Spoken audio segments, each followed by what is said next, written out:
Yon, what's up guys? Welcome back ulit sa aking vlog. For today's video is update ko lang kayo sa ating mga alagang isda ulit guys. Yon, sa ating mini farm guys. Yon, andito tayo ngayon sa ating mini farm.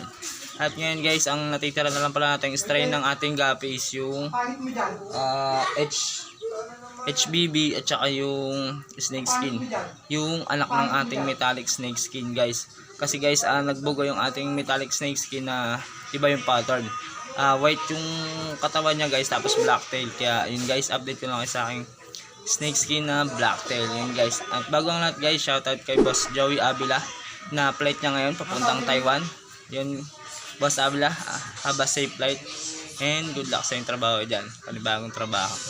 At yun guys, tara, samahan nyo na ako. Papakita ko sa inyo guys ang ating snake skin na blacktail.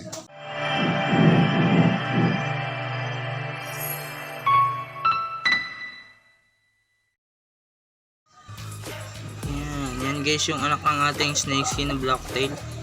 Kung napapansin nyo guys, yun ay mapokus yun.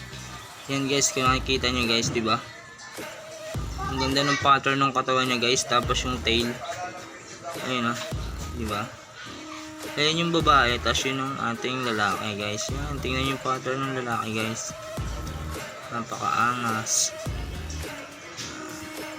Ano yan guys, pinaka guys, huling anak rin ng ating metallic snake skin yan. Kaya guys, inano ko na siya guys, i-pure kumbaga, i-stable natin yung strain niya guys na blacktail. Tapos yung pattern yan guys sa katawan, halos magpupulmas na siya guys, yung pattern niya sa katawan.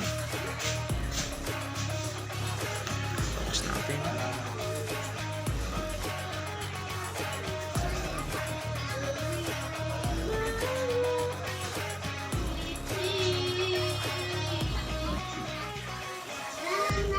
Guys, tingnan yung pattern niya.